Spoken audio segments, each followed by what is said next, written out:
व्याख्याता अंकेश्वर कुमार, तिरुते शारीरिक शिक्षण महाविद्यालय मुजफ्फरपुर झापा। पूर्व की चर्चा में मैं आपके बीच अनुसंधान प्रस्ताव की चर्चा मैंने की थी। आज अनुसंधान परियोजना की तैयारी की चर्चा करना चाहूँगा।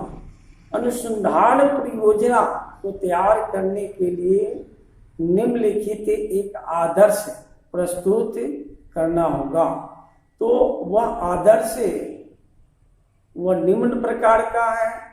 वह आदर्श मानव शरीर अमूल्य निधि है। भारतीय संस्कृति के अनुसार मानव का जन्म बड़े सौभाग्य की बात मानी जाती है। वास्तव में यह सच है कि पृथ्वी के बुद्धिमान प्राणियों में से सबसे बुद्धिमान मानव प्राणी ही है। बच्चा जब पैदा होता है तो उसमें कुछ जन्मजात घटक होते हैं, जैसे शक्ति, दमखम, लोच, गति आदि।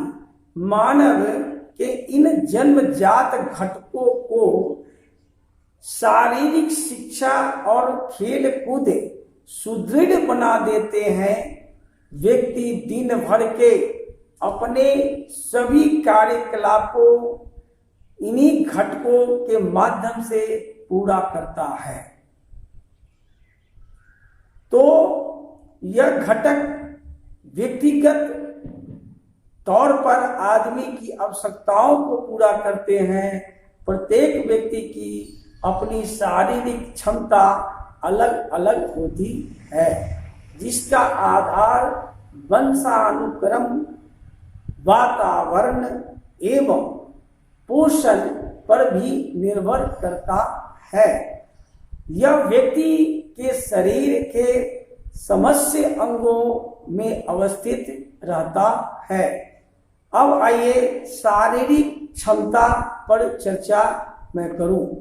तो शारीरिक फिटनेस व्यक्ति के अवयव क्षमता से संबंध रखता है, जिसमें हम अपने रोजाना के सामान्य कार्य बिना थके या थकान के संपन्न करते हैं, और अचानक सामने आपात स्थिति में कोई समस्या को निपटने के लिए हमें अलग से कोई ऊर्जा शक्ति हम कलेक्ट नहीं करते। पूर्व से ही पर्याप्त बल और ऊर्जा हमारे शरीर में सुरक्षित होता है, जिसका प्रयोग कर कर अपनी समस्या को हम निजात पा लेते हैं। तो शारीरिक फिटनेस में हृदय और फेफड़ों तथा शरीर के पेशियों का प्रदर्शन की भूमिका काफी सराहनीय होता है। और अपने शरीर से क्या करते हैं, हम अपने मन से क्या करते हैं, पर भी प्रभाव पड़ता है। फिटनेस हमारे गुणों को भी कुछ हद तक प्रभावित करती है। जैसे शुरू करते हैं, यह अवश्य याद रखें कि फिटनेस व्यक्तिगत गुण है और यह हर व्यक्ति में अलग अलग होता है।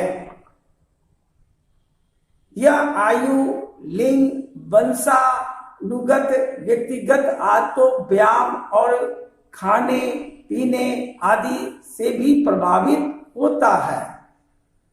आप कुछ घटकों को आवश्यकता अनुसार बदल और सुधार सकते हैं। तो अब नेक्स्ट चर्चा करें विषय का कथन। विषय का कथन क्या कहता है? तो अब जिस विषय पर मुझे वह परियोजना बनानी है उसका कथन क्या है? तो मान लिया जाए कि फुटबॉल एवं वॉलीबॉल खेलने वाले खिलाड़ियों की शारीरिक क्षमता का तुलनात्मक अध्ययन। तो विषय का उद्देश्य पर हम ये कहना चाहते हैं कि इस समस्या में निम्नलिखित उद्देश्य हैं। पहला उद्देश्य, फुटबॉल एवं वॉलीबॉल खेलने वाले खिलाड़ी की शारीरिक क्षमता का अध्ययन करना।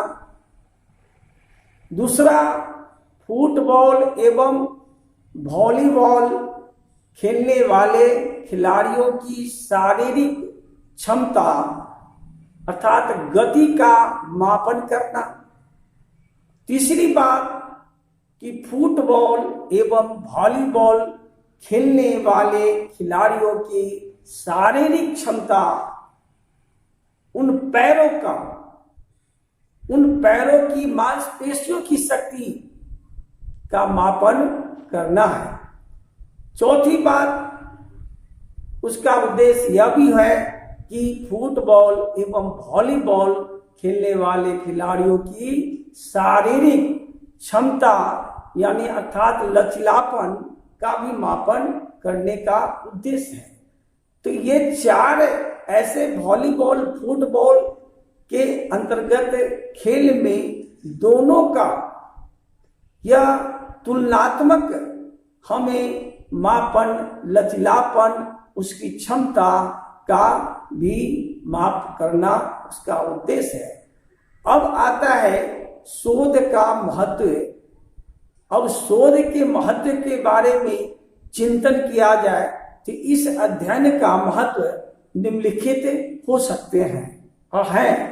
पहला कि फुटबॉल एवं वॉलीबॉल खेलने वाले खिलाड़ी की शारीरिक क्षमता के घटकों का स्तर का पता लगाना। दूसरी बात, फुटबॉल एवं वॉलीबॉल प्रतियोगिता के चयन में सहायक है कि नहीं है। तीसरी बात, हम फुटबॉल एवं वॉलीबॉल प्रतियोगिता के जो चयनित शारीरिक क्षमता के घटकों के परीक्षण की जानकारी मिलना।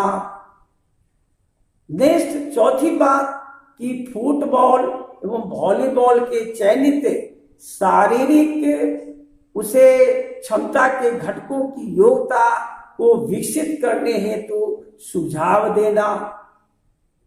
पांचवी बात यह कि फुटबॉल वॉलीबॉल ऐसे खिलाड़ी को चयनित शारीरिक क्षमता के घटकों की योग्यता का नियमित मूल्यांकन करने के में सहायक। तो इस प्रकार से हम उसके शोध के महत्व को भी ध्यान देंगे। अब आती है परिकल्पना। परिकल्पना को इंग्लिश में हाइपोथेसिस कहते हैं।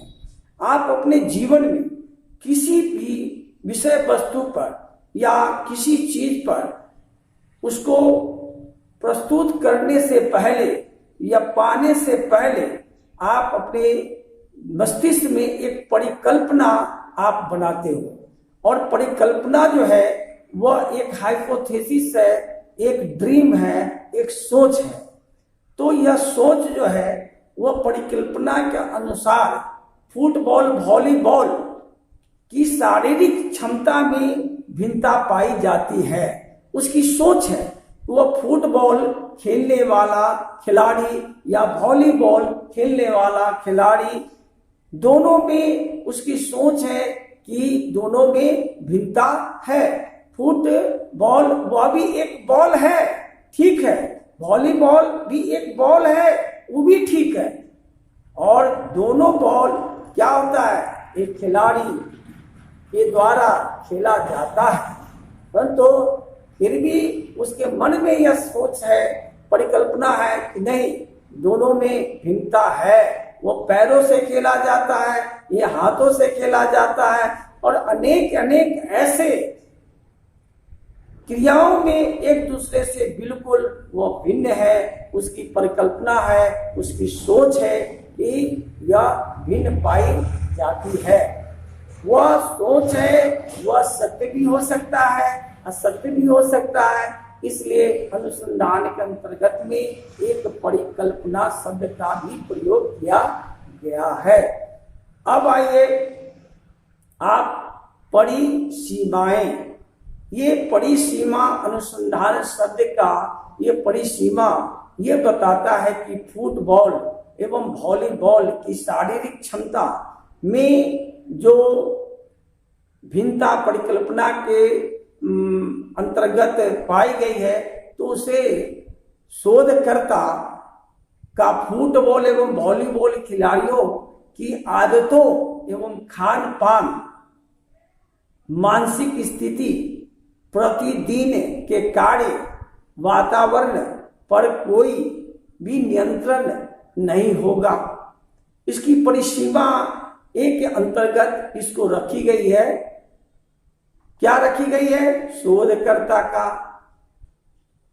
फुटबॉल एवं वॉलीबॉल खिलाड़ियों की आदतें, खान पान, मानसिक स्थिति और उसके कार्य वातावरण पर कोई भी नियंत्रण नहीं होगा। अब आता है उसी अनुसंधान के अंतर्गत सीमाएं।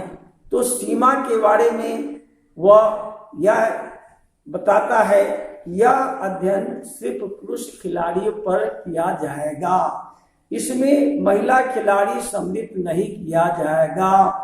इस अध्ययन में हेतु खिलाड़ियों की आयु सीमा 14 से 19 वर्ष तक ही होगी। तीसरी बात, यह अध्ययन फुटबॉल एवं वॉलीबॉल खिलाड़ियों तक ही सीमित रहेगा। चौथी बात, यह अध्ययन फुटबॉल वॉलीबॉल खेलने वाले खिलाड़ियों पर सीमित ही रहेगा। यह अध्ययन वर्ष 2020-21 में फुटबॉल एवं वॉलीबॉल खेलने वाले खिलाड़ियों पर ही सीमित रहेगा, न कि अगले वर्ष नहीं। एक वह सीमा के अंदर में उसको बांधा जाता है। तो इस अध्ययन में हेतु फुटबॉल वॉलीबॉल में निर्धारित 15 खिलाड़ियों को लिया जाएगा। उसी प्रकार से इस अध्ययन हेतु शारीरिक क्षमता के घटक, गति, मांसपेशी, शक्ति एवं लचीलापन के लिए लिया जाएगा। ये सारी बातों का इस अनुसंधान के शोध के अंतर्गत हम इस परियोजना के तैयारी में हम इन सारी बातों पर ध्यान देते हैं। मैं आज की चर्चा मैं यहीं समाप्त करता हूं। अगली चर्चा इस अनुसंधान के अंतर्गत अनेक ऐसे शब्द जो प्रयोग किए जाते हैं, उस प्रयोग किए गए शब्दों पर उसको हम परिभाषित करते हुए चर्चा करना चाहूँगा। धन्यवाद।